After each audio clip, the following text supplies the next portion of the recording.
Hello and welcome back to BS Rugby. The Six Nations is less than 48 hours away and I cannot wait for it. Over the last few days, we've been previewing each of the nations, taking deep dives on how the squads are looking and what we can expect from them this year. We've had guests on from each of the nations to help do that. But today, we are delighted to be joined to cover Italy, former Italian international star Roland de Marigny. He was part of the squad that beat Wales in 2007 and finished fourth in that year's competition. And he joined me to give his insights on Italian rugby and, of course, on how they're going to do in this year's Six Nations. If you'd like to listen to this as an audio version, there's a link down below. All the others are also in the podcast. That's the Breakdown podcast. And if you do go on to enjoy this video, I'd really appreciate it. You can drop a like on the video, subscribe, helps you keep up to date with everything going on the channel. Of course, with the Six Nations going to be busy. And let me know your thoughts in the comments down below. There will also be a Wales deep dive preview dropping later tonight, so make sure to keep your eyes peeled for that. Anyway, that's enough from me. I'll see you tomorrow for the individual previews of all the games. But until then, enjoy this preview. Let's start then by looking back at last year's Six Nations. Of course, no wins for the team. But when you look back at last season, especially when you look at the stats, going forward, Italy actually looked okay. They were competitive in some areas, had good possession. Players like Stephen Varney and Paolo Garbisi were playing some lovely stuff. Looking back, Roland, how would you assess last year's Six Nations? Well, I think Franco Smith, obviously, when he came on board, he had to make a big decision, a big call. And like you rightly said, he gave some starts to very young players, young Italians, who have obviously picked up experience. Yes, definitely. I feel that they were competitive at times. A rugby game lasts 80 minutes. So, you know, if you go through stages in a game where you're competitive, that's fine. You know, you'll carry well, you'll tackle well, but there are moments, there are lapses in concentration, lapses, you know, on the physical side. And obviously at the end of the day, you know, there were big points scored against them because the game lasts 80 minutes. That said, you know, it's a second round. It would be their second or their third taste of Six Nations rugby. It is a young group, and definitely Kieran is a positive person. He creates a positive environment. Benetton at the moment are probably in a good space. You know, so there are a few positives that could make you know, Italy, I would say, again, competitive in certain areas, but I do feel that it's going to be a long Six Nations for them again. You know, there are absolutely, obviously, you know, young players who want to make sort of their positions theirs. You know, you've spoken about Stephen Varney, you've spoken about Paolo Garbisi. They're obviously players who are, you know, young, but, you know, their clubs, and where are they playing at their clubs? They are putting in good performances week in and week out. And I think the whole of Italy are hoping that they'll be able to, you know, bring that into the national setup. And, you know, again, it's Six Nations is tough. It's ruthless. You know, the other five nations are there and they've all been winners. They are winners. So for Italy to be part of that is ruthless, and it's tough. Yeah, absolutely. And I think, you know, you said that it's a young squad. I think they've got the youngest squad in the whole competition. I was looking to try and see who the oldest player was, and the oldest was Maurici, and he's only 30. So yes, it's a very, very young squad. And it's interesting with Kieran Crowley. You know, he came in, obviously he had been fairly successful at Benetton. He comes in, former All Black. Do you think he's able to change the mentality of the Italians? Because, you know, when you go on a losing streak the way they have, it will affect the way that you think. It will affect the way that you go out and play. Do you think he's able to change that mentality? I think what he will try and what he will bring to the environment is, you know, a certain part of enjoyment. I mean, it's difficult to enjoy your rugby when you're losing week in and week out. It's difficult, you know. The Debrief, for example, which is one of the franchises that's, you know, a reality with which they live in week in and week out. Benetton have their good moments and their lesser better moments. So in this period, it is obviously the franchise that's bringing home results, and it is the franchise which is bringing more players to the group, to the national team group. So I think, yes, what he needs to, he's a very relaxed person. He lets out a good energy, which is obviously what the players need, what the players thrive on. I mean, there is pressure. Six Nations, to compete in the Six Nations, there's pressure on getting results. The public are demanding results, and the players are aware of that. What Kieran will have to do, and I think he's good at, he'll try and take that pressure and attention away from the players and make them try and concentrate on the rugby side of things and trying to be competitive. I was fortunate enough to play for Italy a few years ago. In the 2007 Six Nations, Pierre Bibizier, who was a very intense man, but I think what he did well with the group of players that we had, he said, look, guys, the reality is that our opposition are better teams, are better players, but if we can find the day where the opposition is a little bit off color, a little bit off the boil, and we do our homework, we work hard during the week, we do what we need to do, we pitch up on the Saturday, and we're competitive, then we can get a few results, which is what happened. We beat Scotland away, we beat Wales at home. It can happen. I think that's where Italy need to be. They need to prepare the best that they can.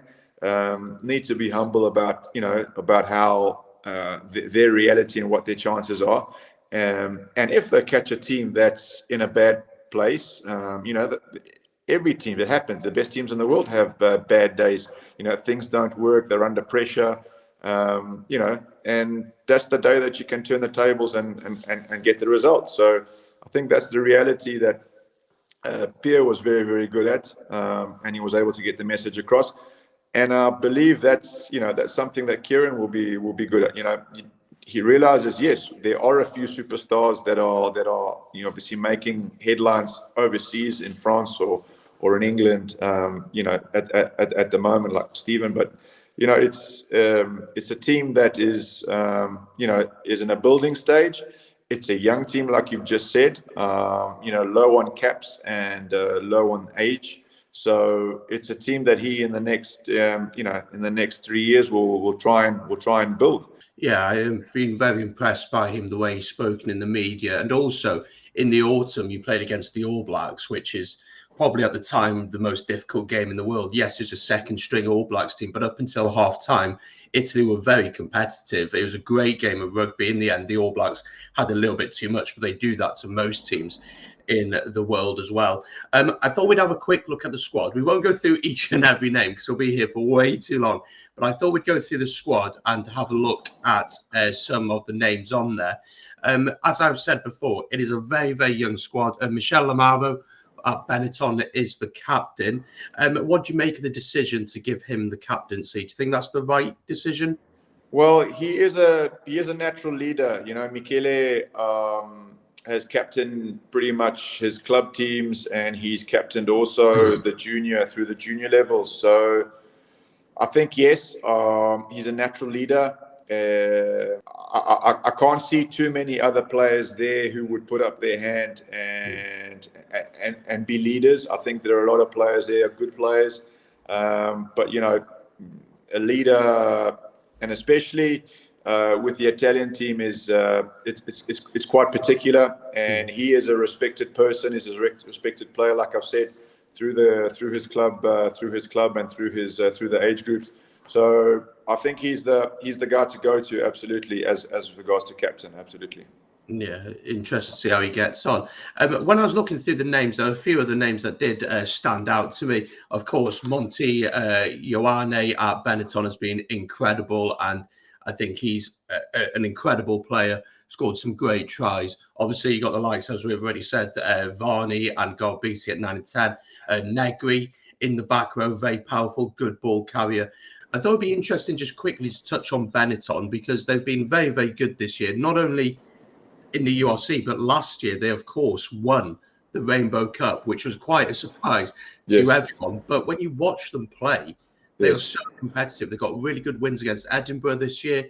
They're giving us, the Ospreys, a good game as well.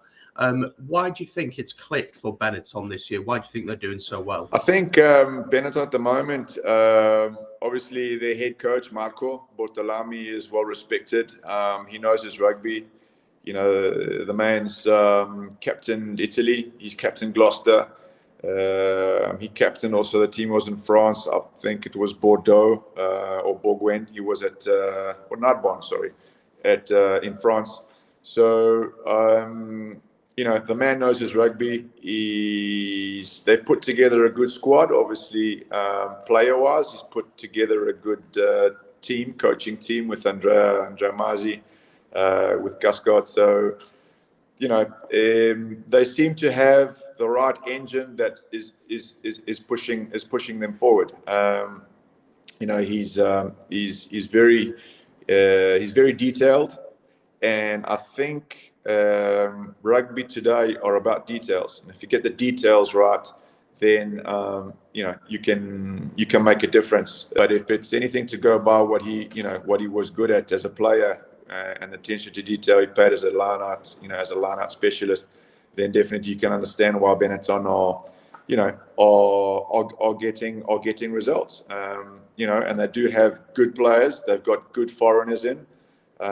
They've got good, good Italians, good young Italians, and that seems to be the good mix, the right mix. And the results speak for themselves. Yeah, and sitting 7th in the URC this season, it's very impressive. And as you said, again, the balance right between the Italians and the foreign players coming in. The name escaped me, but the young fly half, I can't remember his name. Marine. Yes, yeah, Marine. He's impressed me this season. He obviously got the winning penalty against Edinburgh, and he's really impressed me as well. If we have a look at this year's fixtures, it doesn't look very easy this season, but as we've already alluded to, there are signs of hope, and it is a young squad. First up, you head to Paris to take on the French at the Stade de France. Do you think it's a good time to face France first before they get the momentum going, before the likes of Dupont and Ntamak have had some good games under their belt, or is it just never a good time to face France? I always believed there was a good time to play France first up or the last. Depending on how they are, because you know, people, when we talk about the French, it's like which French team is going to pitch up. But I believe at the moment with Galtier and the players that he's got there, I think it's going to be a long day at the office. I just believe at this moment in time, it's a French team with so much depth, so they can come here with their second team. You know, will be in trouble. Last year they got 50 points put on them, and everyone will say, "Well, let's play them first." So you know, they'll be a bit rusty, and the rustiness put 50 points on Italy. So it's is it a positive? Maybe once upon a time. I don't think anymore. I think it will be tough. I think it will be a long Six Nations. As I was looking through the list of fixtures, you know, obviously you then, after France, you head to, you go home and you welcome England at home. And not just because I'm Welsh, but I've got a feeling about England this year that without the likes of Farrell in there, Courtney Laws is out injured. There's a few big experienced players out injured. You know, the Vunipola brothers aren't there. That maybe England can be ruffled. Now, I'm not suggesting that Italy are going to beat England at Twickenham, but I think they could surprise them, because England plays Scotland first at Murrayfield. I actually think Scotland are going to win that game. They then have to come home. The pressure is on them. Italy come in with nothing to lose, a young squad. And, you know, if you can get some pressure on Marcus Smith, if you can put pressure on Freddie Stewart at fullback, there might be a little bit of joy. And I remember, a few years ago, where Italy were doing something at the Rucks. Yes. And it wasn't illegal to do it, so it was okay. But Eddie Jones was crying about it and everything like that. So if Italy can find little things like that in that game, I think you can get at England. And I don't think Italy are going to win that game, but I think you can get at England.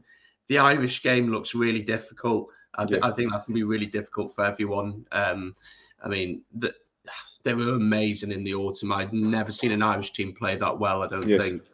And then against Scotland, traditionally, that would have been the game that you'd have targeted. That was the last time you won a game back in 2015 against them. But Scotland have just developed so much, haven't they, and improved. And then you got us, and you seem to think that you could do something against them. But that'll be an interesting game because depending on where we are at in the tournament, if we are still in the running for the title, which I don't expect us to be, but if we are, I think we'll go full strength. But if we're not, I do think we'll rotate. And it'll be interesting to see how much we do rotate. Whether we say, right, we're going to put a different 10 in, we're going to put a different scrum, different front row, we're going to have a different centre partnership, whatever we decide to do. It'll be interesting to see what we do in that. But yeah, that'll be quite a sad day. That'll be quite sad if we lost that one at home. Finally, then, just two quick questions. What do you think are the expectations in Italy for this year's Six Nations? Is there an expectation that you win a game, or is it more that we want to see that development, we want to see that continuing to build towards a World Cup, maybe? Definitely the expectations. I mean, you play sport to win. People play sport to win, and people who support sport want their team to win. So the Italian public do want results. That's just how it is. There are obviously cries for help, and sort of what are we doing? What are we doing here? But I think there are contracts in place that, with regards to Italy, and with regards to obviously not just the sporting side of things, there are contracts and things that attractions that Italy have for Six Nations. The Irish will come here, they'll put 50 points, but they'll bring over 10,000 supporters, and Rome is a buzz, and there's just something different about maybe the sporting side of it. Italy are not always competitive, but there's something extravagant about the Italy weekend, within the Six Nations. So I don't know. I think it's going to be tough again. People are demanding results, and we're not going to get it. I don't believe we're going to get anything this year. But like we've touched on in the beginning, there are a lot of young players within the group, and if they can get 2 or 3 Six Nations, under their belts in 3 years' time is the World Cup, and maybe 2 years' time is the World Cup, maybe they will be ready and up for that. These guys need to obviously gain experience. There's only 12 caps. I'm watching through 10 caps, 12 caps, 15 caps. They really raw. They need to get that experience. In November, I think they got to play against South Africa. There's some big games to play, in November. So there are, and there will be opportunities. I think there are contracts in place, so Italy are okay contract-wise for Six Nations for the next couple of years. That will allow the players to concentrate on playing, and then we just need to see how things evolve from there. But definitely, the public are wanting results, because you play sport to win. You don't play sport just to be there. And it's okay to lose. I mean, yes, losing is part of it, and it's fine. But for us, losing all the time is not easy. It's not an easy pill to swallow. And obviously there are people that want and are looking for results, rightly so. Yeah, and it probably doesn't help that Italy won the Euros last summer either, and that expectation then of Italian sport grows. And finally then, Roland, could you give me your predictions for the Six Nations? We'll start with the 6th team. Don't you dare put Wales in 6th. Who's going to finish in 6th this year? Is it going to be the Italians? No, I think yes. Like I said, it all happens on the last day with the Wales-Italy game, but I still, again, there believe, Wales will have a little bit too much firepower. So I'll go with Italy, Wales. I think your England prediction at the beginning is a possibility. They're missing some big players, but saying that, Scotland and I think the Irish and French, between the Irish and the French this year. Well, can I get a prediction for who's going to win it? I'll stick my head up. Seeing I've got French heritage, I'll go with the French. And will there be a Grand Slam, do you think? I think this year, I was watching a program. I think Grand Slam this year will be tough. With the French, the way they are, it's going to be too complicated. No. So there we go. That is the preview done and dusted. Thank you so much to Roland for jumping on. Much appreciated. And of course, thank you so much for watching. If you have enjoyed, give it a like, subscribe. Let me know your thoughts in the comments down below. And of course, stick around for loads of Six Nations content. Got individual previews going out for the games tomorrow. We've then got watch-alongs for all the games on the opening weekend. So make sure to join me for those. There's a great community building here on the channel of great rugby fans. Anyway, thank you so much for watching, folks. Make sure to follow me on all my socials, linked down below in the description. And I will see you tomorrow for the previews.